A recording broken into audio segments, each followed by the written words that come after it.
이 시간 우리에게 주신 하나님 말씀 요한계시록 3장 14절부터 16절까지 말씀 한 절씩 교독하고 16절은 합독하겠습니다.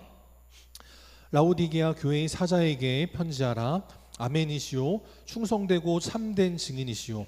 하나님의 창조의 근본이신 이가 이르시되 내가 내 행위를 아노니 내가 차지도 아니하고 뜨겁지도 아니하도다. 내가 차든지 뜨겁든지 하기를 원하노라. 다 같이 내가 이같이 미지근하여 뜨겁지도 아니하고 차지도 아니하니 내 입에서 너를 토하여 버리리라. 아멘. 옆 사람과 인사합니다. 사랑합니다. 축복합니다.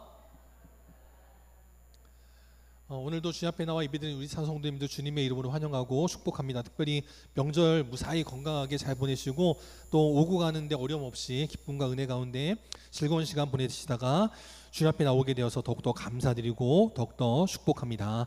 이 시간 성령으로 불타는 교회, 성령으로 불타는 교회라는 제목으로 함께 하나님 말씀 나누도록 하겠습니다. 요즘 날씨가 많이 선선해졌죠. 근데 불과 며칠 전만 해도요, 일기예보가 이랬습니다. 9월 18일 일기예보인데 저렇게 그냥 온 나라가, 강원도는 좀 그나마 덜했지만 온 나라가 저렇게 폭염으로 특보가 발령될 정도로 날씨가 더웠습니다. 그래서 너무 더워서 참 고생들이 많으셨을 텐데 이번에 비가 오고 나서부터는 이제 완연한 가을로 접어들었습니다. 이제 좀만 더 있으면 이제 어떻게 돼요?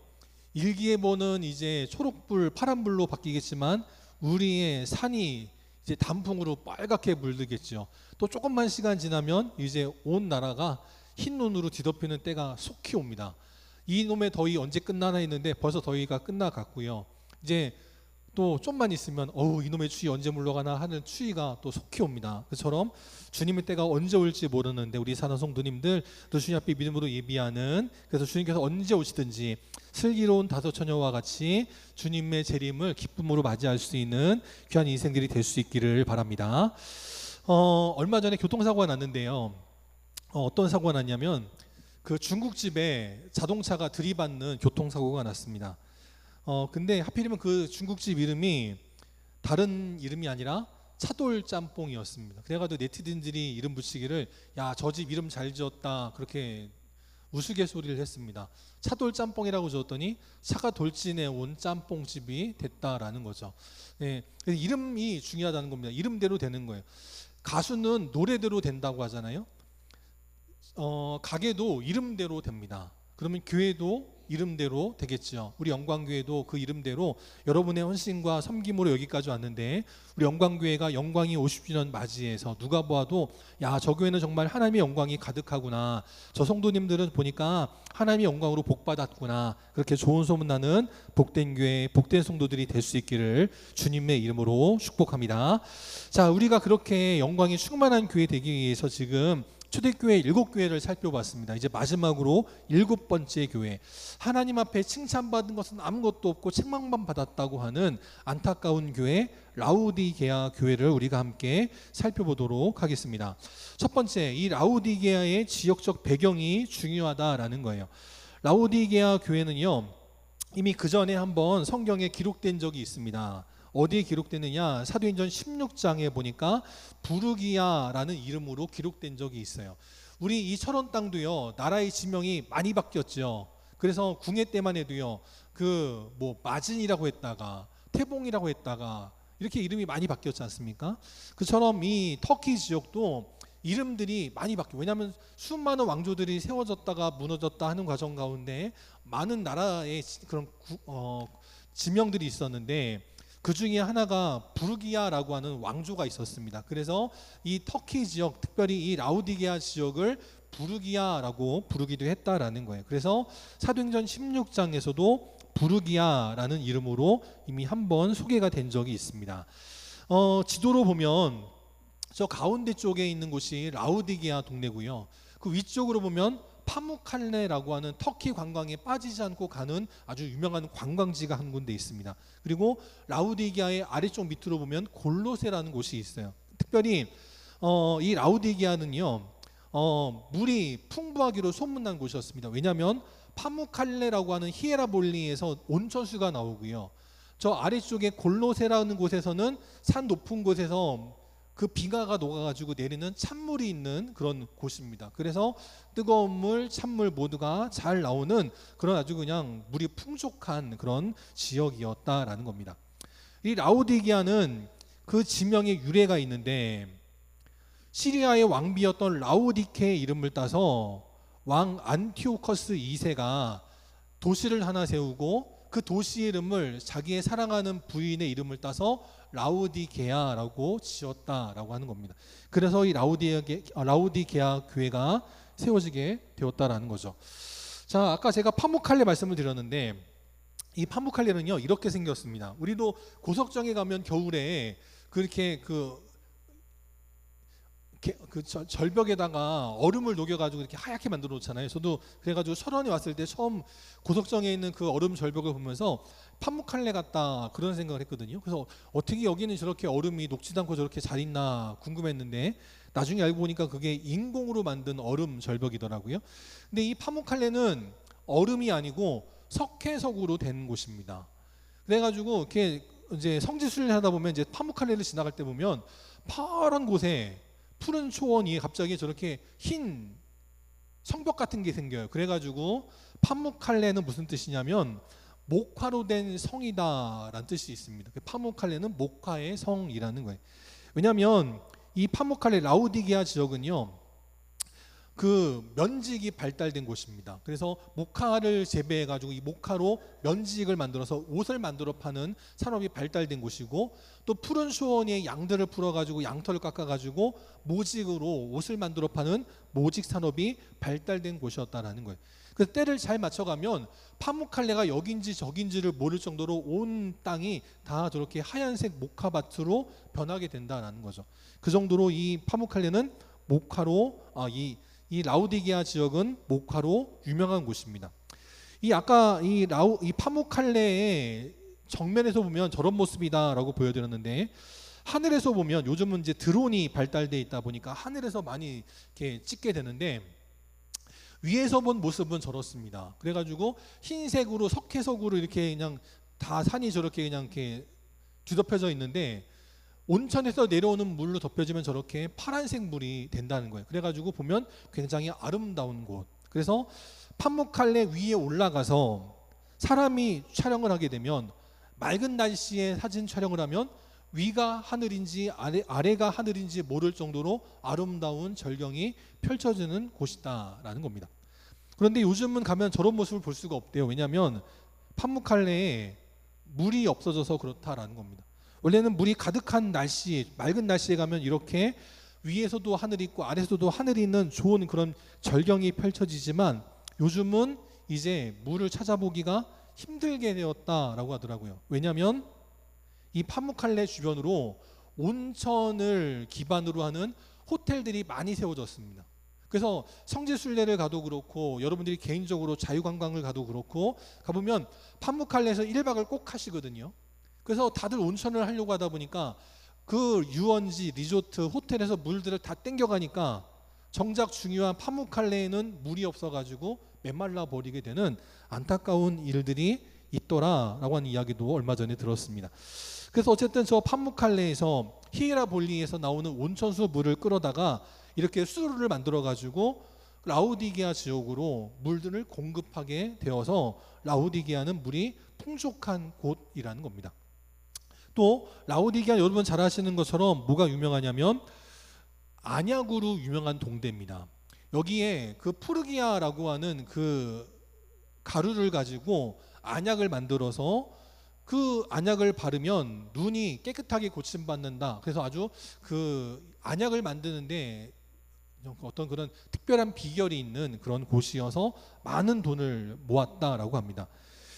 이거는 2000년 전에 난파된 배에서 건져낸 것이라고 하는데 이게 그 라오디게아 지역에서 나오는 안약의 한 그런 그 종류다라고 이야기를 하더라고요. 저렇게 안약을 만들어가지고 이걸 가지고 마치 우리 예수님께서 눈먼 자의 눈에 진흙으로 발라가지고 눈을 밝히 보게 하신 것처럼 이런 안약을 눈에 발라가지고 눈을 고쳤다라고 하는 그런 이야기들이 있습니다. 그래서 돈을 많이 벌었던 동네였지만 이 라우디게아는 지금도 그렇듯이 터키 지역에는 지진이 많이 발생하죠. 지금도 많이 발생하고 옛날에도 많이 발생하고, 그래서 한때는 저렇게 로마로 가는 길이 잘 이렇게 뚫릴 정도로 많은 돈을 벌었던 지역이지만 지금은 저렇게 기둥만 남아 있는 폐허가 된 곳이다라고 할 수 있다라는 겁니다. 여기에 바로 라우디게아 교회가 있었다라는 거죠. 바로 이러한 라우디게아 교회, 돈도 많고 의술도 발달이 되고 모직 산업, 면직 산업, 의료 산업이 발달돼서 돈이라고는 그냥 넘쳐나는 동네인 이 라우디게아 교회에 주님이 어떤 모습으로 나타나셨냐라는 겁니다. 주님께서 편지로 나타나셨습니다. 편지에는 말하는 사람, 편지를 쓰는 사람의 모습은 사실 기록되지 않잖아요. 보이지 않잖아요. 근데 주님은 굳이 사도 요한에게 라우디게아 교회에게 어떤 모습으로 나타나셨는지를 보여주셨다라는 거죠. 첫 번째, 어떤 모습으로 나타나셨냐면 아멘으로 나타나셨다라는 겁니다. 아멘은 무슨 뜻이냐면 진실되다라는 뜻이다라는 겁니다. 그래서 예수님께서도 종종 말씀하시기를 요한복음 10장에 보니까 내가 진실로 진실로 너희에게 말하노니 라고 하셨잖아요. 여기서 말하는 진실로가 아멘 아멘이라는 겁니다. 아멘 아멘 레고 내가 진실로 진실로 너희에게 말하노니 라는 뜻이라는 겁니다. 우리 주님은 말씀만 아멘 아멘 하시는 분이 아니라 진짜 진실된 분이었다라는 것이고요. 또 이 아멘이라는 이 표현이 사실은 누구에게 쓰였던 표현이냐면 이사야서 65장에 보니까 진리의 하나님이라 할 때 바로 이 진리가 아멘이라는 겁니다. 그래서 이 아멘이라는 것은 바로 주님이 곧 하나님과 동등된 분이시다라는 것을 또한 이중적으로 설명하는 것이다라는 거예요. 그래서 우리 영광교회 성도들도 항상 어디서든지 진실된 믿음의 성도들이 다 될 수 있기를 바랍니다. 하나님이 진리시라면 우리도 진리가 돼야 되는 거죠. 그렇게 가족들이 다 모이면요, 할아버지랑 손자랑 닮았어요, 안 닮았어요? 닮았죠. 저도 이렇게 등이 이렇게 앉을 때 등이 늘 굽어 있거든요. 그래서 이렇게 바닥에 앉아 있으면, 이렇게 책상 다리에 앉아 있으면 이렇게 무릎이 이 팔꿈치가 무릎으로 내려갑니다. 그럼 당연히 이렇게 등이 굽어지게 되죠. 그러면 이제 꼭 이렇게 예전에 할아버지 살아계실 때 시골에 가면 이렇게 동네 분들이, 어르신들이 저를 보시면 그래요. 아이고 할아버지 똑 닮았네 그래요. 근데 이제 제가 이렇게 앉을 때 이렇게 등이 이렇게 굽어서 이렇게 앉는 자세를 우리 애들이 따라할까요, 안 따라할까요? 따라하죠. 그래가지고 또 이제 또 이렇게 보면은요, 아이고 그 아빠의 그 딸 아니라고 그러네. 그렇게 됩니다. 그처럼 이게 유전적으로 아빠, 할아버지, 손자, 손녀, 아들, 딸 닮아간다면 영적으로도 마찬가지예요. 영적으로도 우리가 진리의 하나님, 아멘이신 예수님, 그럼 우리도 어디서든지 동일하게 살아가는 자들이 되어야 될 줄 믿습니다. 또한 한 가지 더 말씀드리면, 예배 시간에도요, 아멘 소리가 넘쳐나야 돼요, 줄어들어야 돼요? 늘어야 되죠. 아멘이죠. 우리 예수님이 아멘이시라면 여러분들도 아멘이신 분들이 돼야 되고, 예배 시간에도 찬양 가운데에도 아멘 소리가 날마다 넘쳐나시는, 그래서 예배가 뜨거워지고 여러분의 기도가 뜨거워지고 찬양이 뜨거워져서 응답받고 축복받는 영광이 충만한 믿음의 교회와 성도들이 될 수 있기를 바랍니다. 두 번째, 감사합니다. 두 번째, 주님 어떤 모습으로 나타나셨냐면 충성되고 참된 증인의 모습으로 나타나셨다는 겁니다. 첫 번째, 충성되다라는 거예요. 충성되다는 건 뭐냐면 한결같다라는 거죠. 내가 기분이 좋든 나쁘든, 내 몸이 건강하든 몸이 아프든 종은요, 주인이 시키는 대로 합니다. 우리 예수님도 마찬가지셨다라는 거예요. 얼마나 우리 주님이 충성스러우셨느냐. 마가복음 14장, 또 다른 복음에서도 나오지만 그 겟세마네 동산에서 우리 예수님께서 그 떨어지는 땀방울이 피가 될 정도로 간절하게 기도하셨습니다. 뭐라고 기도하셨어요? 할 수만 있거든 이 잔을 내게서 옮기시옵소서. 우리 예수님도 이제 이 밤이 지나고 나면 당신이 어떠한 형벌을 받게 되는지 아셨기 때문에 이 형벌을 피하고 싶은 마음이 있으셨다라는 겁니다. 그래서 할 수만 있거든 이 잔을 내게서 옮기시옵소서라고 기도했어요. 그러나 예수님은 내가 하나님의 아들이니까 아빠 내 기도 안 들어줄 거야? 땡깡 부리지 않고 어떻게 기도하시냐면 그러나 나의 원대로 마시옵고 아버지의 원대로 하옵소서라고 하면서 우리 예수님은 끝까지 충성하는 진정한 하나님의 아들이셨다라는 겁니다. 그럼 우리도 배워야 되죠. 우리도 그냥 내가 하고 싶을 때만 하고 하기 싫은 건 안 하고 하는 자들이 아니라 늘 한결같은 자들이 돼야 된다라는 것입니다. 또 오늘 우리 주님께서 이 라우디게아 교회에 나타나실 때 그 모습 가운데 또 하나의 특징이 있다면 다른 곳에서 나타나실 때의 모습은 승리자, 개선장군, 영웅의 모습으로 나타나셨습니다. 그런데 오늘 라우디게아 나타나실 때에는 뭐라고 말씀하시냐면 증인이다라고 말씀하세요. 증인이라는 건 뭐냐면 목숨을 거는 자들입니다. 만약에 주인이요, 그 집에 어떤 주인이 뭔가를 훔치든지 남에게 상해를 입힌다든지 다른 사람을 죽인다든지 하는 어떤 범죄를 행했습니다. 근데 종이요 그걸 봤어요. 그러면 종은요 법정에서 자기 주인이 이런 잘못을 범했습니다라고 말을 해야 돼요, 하지 말아야 돼요? 해야 되죠. 근데 한다는 얘기는 뭐냐면 죽는다는 이야기예요. 증인이란 뭐냐? 죽는 사람이라는 겁니다. 요즘 이 시대를 보면 자기의 출세와 안위를 위해서 거짓말을 밥 먹듯이 하는 사람도 있죠. 손바닥 뒤집듯이 거짓말하는 사람들이 있습니다. 그래서 처음에는 내가 이거 봤어요 라고 했다가 뭔가 자기에게 조금만 유리한 일이 생기면 못 봤어요 한 사람들이 얼마나 많이 있습니까?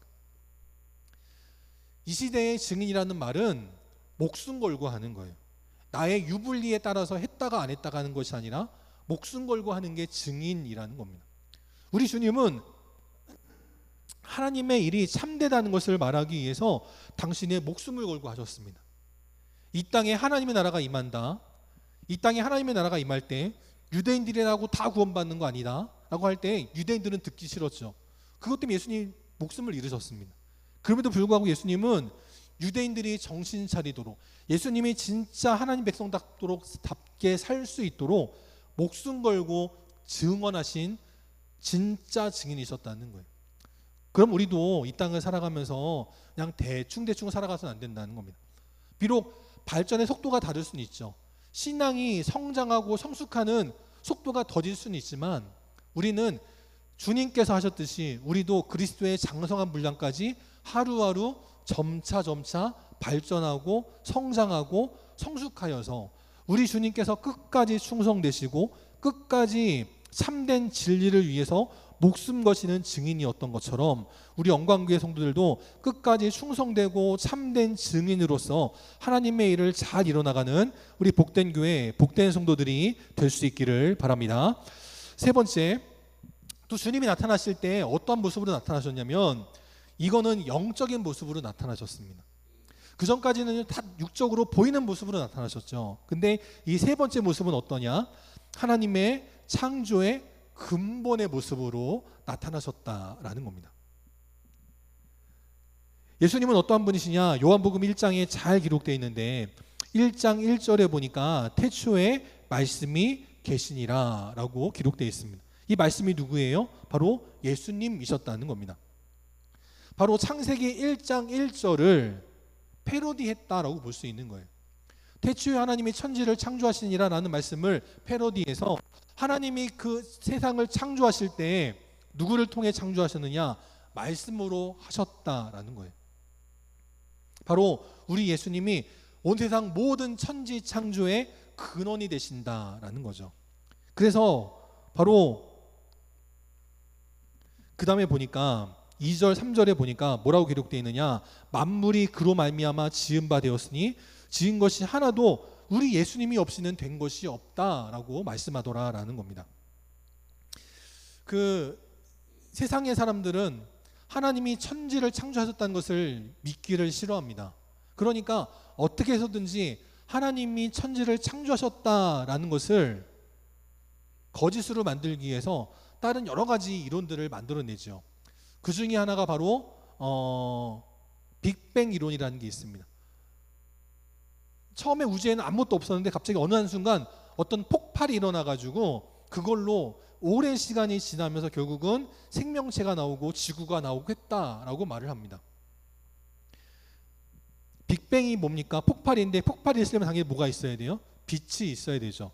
그러니까 우리 하나님께서도 천지를 창조하실 때 과학이라는 게 있기도 전에 하나님이 천지를 창조하실 때 맨 먼저 한 게 뭐였냐면 빛이 있으라 였다는 거예요. 그러니까 사실 하나님 말씀하신 이 천지 창조의 창조론도 진화론하고 전혀 다를 게 없습니다. 여러분, 그래서 진화론을 믿어야 되느냐 말아야 되느냐, 특별히 우리 손자 손녀들이 학교에서 진화론을 배운다는데 진화론대로 써야 되느냐, 성경에서 배운 대로 창조론을 써야 되느냐 고민할 필요가 없어요. 그냥 진화론으로 쓰셔도 아무 문제가 없습니다. 왜냐? 그 진화의 핵심 출발점인 그 빅뱅이 바로 하나님 말씀에서 시작되었기 때문이다라는 거예요. 또 진화론에서도 이게 또 안 되니까 사람들이 또 천지가 창조됐다는 것 말고 인간을 누가 만들었느냐 여기에 대해서 미스테리를 푼다라고 하면서 주로 종종 사용하는 게 뭐냐면 외계인을 사용하죠. 외계인이 우리 지구에 와가지고 어떤 실험을 통해 가지고 인간을 만들었다, 그렇게 이야기를 합니다. 그래서 인간을 만든 건 하나님이 아니야, 인간을 만든 건 외계인이야, 그렇게 말을 하는 사람들이 있어요. 그걸 과학이라고 내세우는 사람들도 있습니다.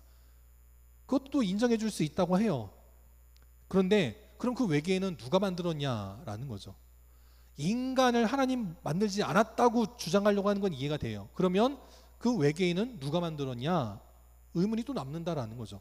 이처럼 사람들은 하나님이 천지를 창조하셨다, 하나님이 인간을 만들었다, 이걸 믿기를 싫어하지만 누가 뭐래도 변치 않은 것은 뭐냐? 바로 하나님이 예수님과 함께 천하 모든 만물을 지으셨고 우리 예수님으로 말미암지 않고 지어진 것은 아무것도 없다라는 사실을 늘 믿고 믿음으로 살아가시기를 바랍니다. 골로새서 1장에도 보니까 이렇게 말씀을 해요. 그 예수님은 교회의 머리가 되시며 그는 근본이시다라는 겁니다. 그래서 예수님이 친히 천하 만물의 으뜸이 되셨다라고 말씀을 해요. 우리 삶의 모든 것의 근본은 바로 예수님이다라고 말씀하는 것이며, 또 요한복음 14장에도 보니까 예수님으로 말미암지 않고는 아버지께로 올 자가 없다라고 말씀하더라는 거죠. 우리 이걸 믿습니다. 그렇기 때문에 우리에겐 죽음이 더 이상 문제가 되지 않는 거예요.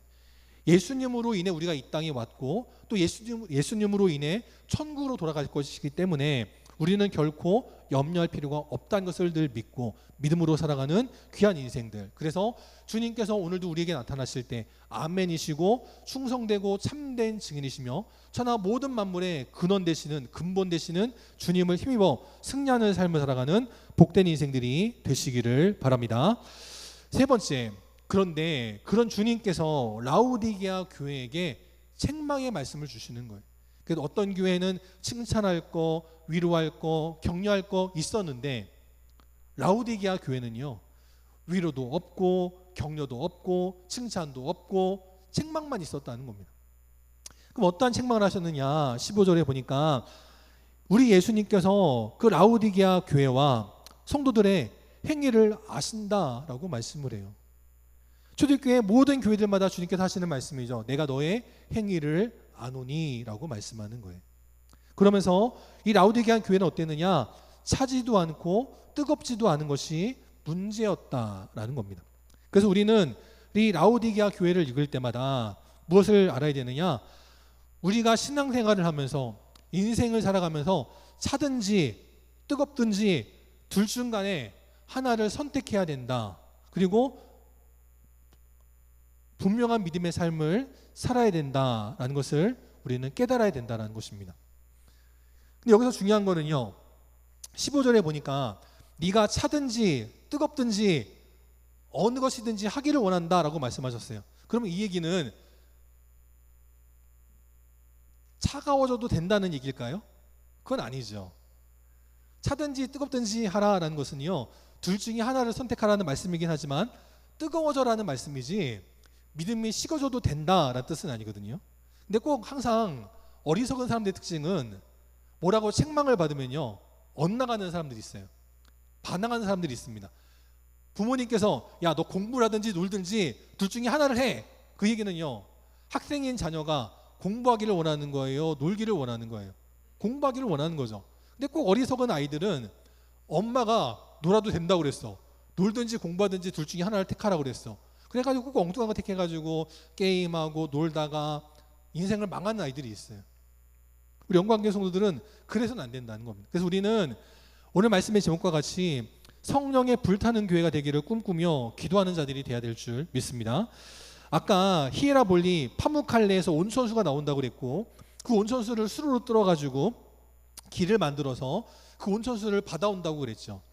근데 이 수로가요, 저렇게 뻥 뚫려 있는 그냥 이렇게 또랑만 파놓은 그런 게 아니고 이런 것도 있습니다. 잘 보이실지 모르겠는데 이 수로를 어떻게 만들었냐면 파이프 같은 걸 만들어 가지고, 저기 그 화면에 오른쪽에 보시면 검은색이 있죠. 구멍이 있어요. 이게 깨진 겁니다. 원래는 구멍이 없어 가지고 파이프처럼 파묵칼레에서부터 라우디게아 지방의 집집들마다 온천수가 갈 수 있도록 파이프로 연결해 놓은 거예요. 그 옛날 고대 사회 때. 이게 얼마나 대단한 일입니까? 그런데 아무리 온천수를 저렇게 파이프로 연결을 해도 오는 과정 가운데 식어버리잖아요. 우리도 도시에 가면 여러분 자녀 가운데 지역 난방을 하는 아파트에 사는 분들이 있을 텐데, 그 지역 난방을 하는 아파트에 가보면 그렇게 따뜻하지 않은 데가 많아요. 저도 그런 아파트 살아봤는데 보면 돈은 돈대로 쓰는데 보일러를 돌리는 것보다 별로 따뜻하지 않은 물을 쓰는 집들이 의외로 많이 있습니다. 현대 과학기술로 아무리 보온재로 감싸고 뭐 해도요, 어느 곳에서 발전을 해가지고 물을 데펴가지고 그걸 끌어오면 오는 과정 가운데 물이 식어버리는 일들이 있다는 거예요. 그러니 그 옛날 고대 사회 때 만든 이런 아무리 뭐 돌덩이로 잘 파이프를 만들어도 그 물이 식을 수밖에 없다는 거죠. 그래서 식은 물을 사용하다 보니까 문제가 생기는 경우들이 많이 있었다는 겁니다. 특별히 언제 어떤 문제가 있었냐면 이 로마 제국 아래에서는 수많은 신들을 모시고 매일같이 제사를 드렸습니다. 그러니까 제사를 드리려고 그러면 제물을 잡아야 되잖아요. 그러니까 짐승을 잡아가지고 그 부속물들을 버리게 됩니다. 근데 요즘처럼 무슨 정화시설이 좋아가지고 이걸 깨끗하게 잘 처리를 하면 좋지만 그 옛날에는 그런 게 없잖아요. 그냥 파묻어 버리거나 하천에다가 버리거나, 그러니까 이 짐승의 이 내장이나 피나 이런 것들이 땅에서 하천에서 썩어가지고 문제가 되는 경우들이 매우 많았다는 거예요. 우리가 음식을 이제 소독하고 음식을 깨끗하게 할 때 상하지 않도록 막을 때 두 가지를 하죠. 첫 번째는 우리가 잘 아는 것처럼 가열 방식이 있습니다. 그래가지고 음식을 하거나 뭘 하거나 할 때 한번 끓이죠. 끓이면 웬만한 세균들이 다 죽습니다. 그래서 한번 끓인 물은 그냥 일반 물보다 오래 가잖아요. 그런 것처럼 가열하는 것을 통해서 그 물질이 음식이 상하지 않도록 보존하는 방법이 있습니다. 두 번째, 여러분들이 잘 안 쓰는 방법일 수 있는데 세균이 번식하지 않도록 보존하는 방법 두 번째 뭐가 있냐면 칠링이라는 게 있습니다. 칠링이라는 게 뭐냐면 얼음 같은 차가운 물에 그 음식을 집어넣는 거예요. 근데 아무 음식이나 다 집어넣으면 안 되니까 그런 비닐봉다리 같은 거, 지퍼백 같은 거 그런 데다가 넣고 얼음물 속에 집어넣는 겁니다. 밀봉을 해가지고 집어넣어서 뜨거웠던 온도가 빨리 영하에 가깝게 10도 아래로 빨리 식게 해서 그냥 그 음식이 100도에서부터 천천히 식으면 한 50도 그 정도 사이에서 세균이 급속도로 이렇게 번식을 한대요. 그래서 그 시간을 짧게 줄여가지고 빨리 영하로 떨어뜨려가지고 음식을 상하지 않게 보존하는 방법이 있다라는 겁니다. 불로써 가열을 하든지 아니면 얼음 같은 냉장고에 집어넣어서 빨리 급속하게 냉동을 시키는 방법 두 가지가 있다는 이야기는 뭐냐면 어중간한 온도는 음식을 상하게 한다라는 거예요. 그럼 우리의 신앙생활도 마찬가지라는 겁니다. 뜨거우면 문제가 되지 않아요.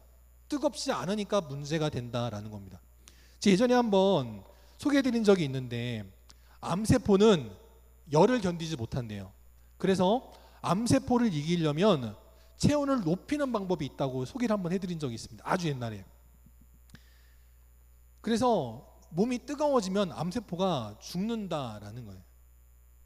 우리의 영적인 암세포도 무엇으로만 죽냐면 열로 죽는 거예요. 뜨거운 믿음의 열기가 있는 인생은요, 암세포가 자리 잡지 못한다라는 겁니다. 이 라오디게아 교회는요, 어떠한 교회였냐면 모태신앙 같은 교회였어요. 사실 이 라오디게아 교회가 주님 앞에 책망만 받은 교회, 그래서 모두가 본받지 않기를 원하는 안 좋은 교회의 대명사가 되긴 했지만, 사실 라오디게아 교회는요, 또 책망받은 것은 또 없습니다. 너의 믿음이 뜨거워지기를 원한다, 그렇게 말씀하긴 하셨지만, 다른 교회들처럼 너희 안에 자칭 유대인, 사탄의 회당, 거짓말하는 자들, 이런 사람들이 있다, 그런 얘기가 없어요. 그냥 라오디게아 교회는 너희 믿음이 뜨거워지기를 원한다, 그 말씀만 들었지 니네가 뭘 못했다, 그런 말을 들은 게 없어요. 현대 교회도요, 신앙생활을 좀 뒤늦게 하신 분들은 믿음이 뜨겁습니다. 그런데 그냥 어려서부터 교회를 다니는 사람들은요, 흔히 말하는 모태신앙들은 믿음이 뜨거워요, 믿음이 약해요? 믿음이 약한 경우들이 많이 있죠. 그냥 엄마 아빠가 시켜서 교회를 나왔으니까 교회를 나오는 겁니다. 그러니까 조금만 무슨 일이 생기면 교회를 안 나오는 경우들이 많이 있어요.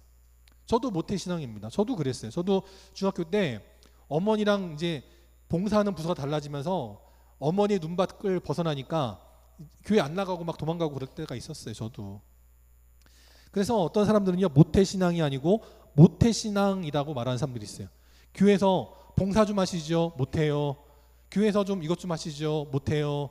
기도 좀 하시죠? 못해요. 예배 좀 나오시죠? 못해요. 그 모태신앙이 있다, 그런 우스갯소리도 있다라는 거죠. 우리 영광교회 성도들은 이 라오디게아 교회가 뜨겁지도 않고 차갑지도 않은 그런 물을 가지고 살았던 것처럼, 그래서 그냥 세균이 번식해서 어려움 당하는, 그래서 안약을 만들 수밖에 없는 그런 안타까운 동네 같은 교회가 아니라 로마서 10장의 말씀과 같이 열심히 있는 인생들 될 수 있기를 바랍니다. 근데 중요한 건 뭐냐면 열심히 있으되 그 열심이 바른 방향으로 작동해야 된다라는 거예요. 로마서 10장에 보니까 사도 바울이 책망하는 이들이 있었습니다. 그들은요, 분명히 열심을 있는 사람들이었어요. 그런데 그들은 잘못된 믿음을 가지고 있었다는 겁니다. 바로 누가 있었느냐? 대표적인 사람 사도 바울이 있었습니다. 이 사도 바울이 예수님 만나기 전에 그는 열심히 특심한 사람이었어요. 그런데 그 열심을 가지고 한 일이 뭐였냐면 교회를 멸망시키는 일에 최선을 다했다는 겁니다. 교회들을 찾아가 가지고 성도들을 잡아다가 감옥에 가둔 일에 열심인 인생이 있었다는 거예요. 우리 영광교회 성도들이 열심히 있으되 잘못된 지식, 잘못된 방향으로 나가는 자들이 되어서는 안 된다라는 겁니다. 그래서 어떻게 되느냐? 고린도후서 11장에 나오는 것처럼 하나님의 열심으로, 하나님의 방향으로, 하나님의 방법으로 열심히 일하는 자들이 돼야 될 줄 믿습니다. 예전에 레슬링 동메달리스트였던 김현우 씨가 했던 아주 유명한 말이 있어요. 나보다 땀을 많이 흘린 자 금메달을 가져가도 좋다, 이런 말을 한 적이 있습니다. 레슬링의 천재라고 불렸던 사람이었는데 이 사람이 동메달을 따고 나서 이렇게 말을 했다는 거예요. 나보다 땀을 많이 흘린 자가 금메달을 가져간다면 나는 그것으로 족하다, 그런 말을 했어요. 몸이 그냥 부서져라 열심히 흘리고 열심히 운동하고 열심히 연습하고 땀을 흘렸지만, 근데 나보다도 더 열심히 땀을 흘린 자가 있다면 그 사람이 금메달을 가져가는 게 당연하지 하는 그런 사람이었다는 거예요. 로마서 12장에 보면 이렇게 말씀합니다. 부지런하여 게으르지 말고 열심을 품고 주를 섬기라 라고 말씀하고 있어요. 또 사도행전에 보니까 이렇게 말씀합니다. 사도의 가르침을 받아 교제하고 기도하기를 힘쓰니라 라고 말씀을 해요. 요즘 이 시대는 가르침을 좋아합니까? 싫어합니까? 요즘 이 시대는 별로 안 좋아하죠. 요즘 이 시대는 다 내 맘대로 하기를 원해요. 누가 뭐라고 하면요, 잔소리한다고 싫어합니다. 부모님이 뭐라 하셔도 싫어하고, 선생님이 뭐라 하셔도 싫어하고, 교회 목회자가 뭐라 말해도 싫어하고, 그런 사회였다는 거예요. 그런데 이 초대교회는 그러지 않았다는 겁니다. 사도의 가르침을 잘 받아서 그 가르침대로 교제하고 기도하기에 힘쓰는 성도들이었다라는 거예요. 우리 영광교회가 이렇게 하나님 앞에 말씀으로 가르침을 잘 받아서 함께 교제하고 봉사하고 예배하고 기도하고 충성하는 일에 힘쓸 때 그 수고가 결코 떼지 않고 우리가 누구보다도 땀을 흘리고 누구보다도 열심히 하는 것으로 말미암아 믿음의 금메달을 받는 복된 교회, 복된 성도들이 되시기를 바랍니다. 그래서 우리가 알아야 될 건 뭐냐? 주님께서는 참고 기다리시다가 뜨거워지지 않는 자들, 그들을 토하여 버리실 때가 온다는 것을 늘 기억하는 자들이 돼야 된다라는 거예요. 16절에 보니까 네가 미지근하여서 뜨겁지도 않고 차지도 아니하면 나의 입에서 너를 토하여 버리겠다라고 주님께서 무서운 심판을 예언하셨다라는 겁니다. 시편 27편 9절에도 보니까 이렇게 말씀을 해요. 다윗이 이렇게 고백을 했습니다. 나를 버리지 마시고 나를 떠나지 마소서. 다윗은요 항상 주님 앞에 뜨거운 신앙의 삶을 살았어요. 나이가 들어서도 다윗은 내가 하나님 앞에 내 가진 모든 것을 들여서 하나님의 성전을 아름답게 짓고 싶습니다 라고 하면서 열심을 가지고 그 성전을 짓는 일에 최선을 다해 준비한 사람이었습니다. 하나님께서 허락하지 않으시니까 에이 준비한 거 다 필요 없어 다 버려 하지 않고 내 아들이라도 짓게 해야지 라고 하면서 열심히 모든 것을 다 준비하는 열심히 특심한 사람이었다라는 겁니다. 다윗은요 마지막에 죽을 때 그는 마치 자기의 몸을 다 태워버린 흰 연탄재 같은 삶을 살았다는 거예요. 미련이 남지 않는 삶, 하나님 앞에 온전히 충성했던 믿음에 충성하는 사람이었다라는 것입니다. 그래서 다윗을 보면서 누가 떠올랐느냐? 참 아이러니하게도 연탄이 떠올랐습니다. 지금이야 연탄 피우는 사람들이 별로 없지만 여러분 예전에 연탄들 많이 피우셨을 텐데 연탄을 피워가지고 난방도 하고 물도 데펴서 목욕도 하시고 또 어린애들은 어떻게 했어요? 연탄불 펴가지고 그걸로 오징어도 구워 먹고 했습니다. 연탄이라는 게 참 아주 소중했어요. 근데 연탄이 참 소중하지만 다 타고 난 다음에 어떻게 해요? 갖다 버리죠.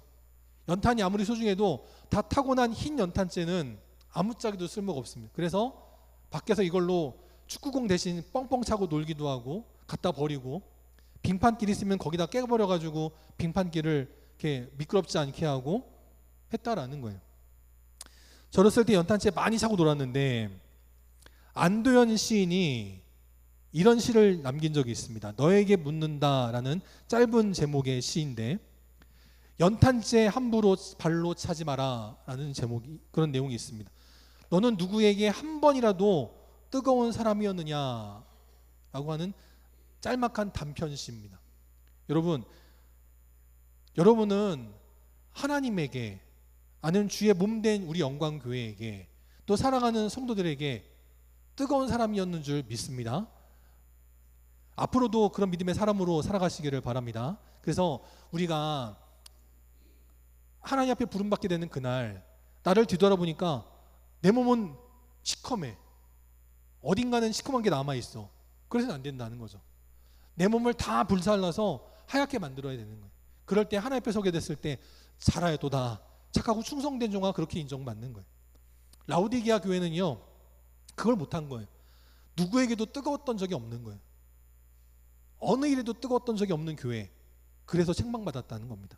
우리 영광교회 성도들은 하나님 앞에도 뜨거운 성도들, 교회를 위해서도 뜨거운 성도들, 또 천하보다 더 귀한 한 영혼들을 위해서 뜨거운 사람들이 되어서 누구도 함부로 발로 찰 수 없는 하나님 앞에 인정받고 칭찬받는 겨우도 복된 인생들이 다 되어주시기를 주님의 이름으로 축원합니다. 다 함께 일하셔서 찬송 210장 함께 찬양하시고 축도로 예배 마치도록 하겠습니다. 210장 함께 찬양합니다.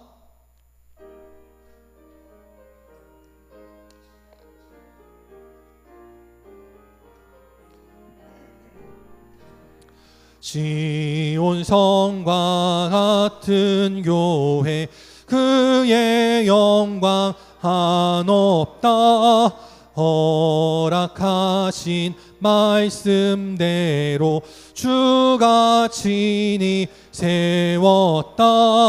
반석 위에 세운 교회 흔들 자가 그랴 모든 원수의 워싸도 아무 근심 없도다.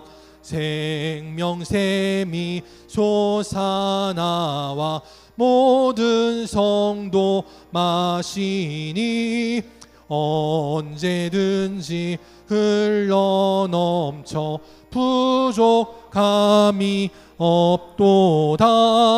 이런 물이 흘러가니 목마를 자 누구랴. 주의 은혜 풍족하여 넘치고도 넘친다. 주의 은혜 내가 받아 시온 백성 되는 때 세상 사람 비방해도 주를 찬송하리라.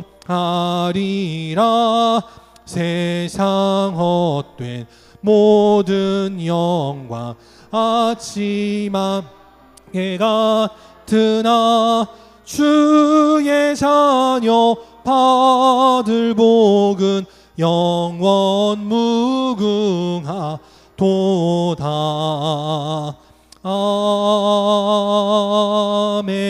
아멘. 함께 기도하시겠습니다. 지금은 우리 주 예수 그리스도의 은혜와 하나님 아버지의 끝이 없는 사랑하심과 성령님의 함께 하시고 교통하시고 위로 인도하심이 오늘도 하나님 앞에 뜨겁지도 않고 차지도 않아 책망받고 심판받는 그런 안타까운 인생이 아니라 마치 내 온몸을 다 불살라서 뜨겁게 하고 물을 데피고 밥을 하게 했던 연탄과 같이 하얗게 되어서 하나님 앞에 서게 되는 그날 잘하였도다 착하고 충성된 종아 그렇게 인정받기를 원하는 우리 사랑하는 모든 영광의 성도들 머리 위에 또 그 가정과 직장과 사랑하는 주의 자녀들 머리 위에 또 주님 앞에 나와 함께 예배드리기를 원하지만 건강의 문제로 인해 또 이런저런 사정의 문제로 인해 나오지 못한 안타까운 심령들 머리 위에 또 나라를 지키는 국군 장병들 위에 지금도 열심히 일하고 있는 우리 모든 공무원들과 의료진들 위에 이제로부터 영원까지 함께 계시기를 간절히 축원하옵나이다. 아멘.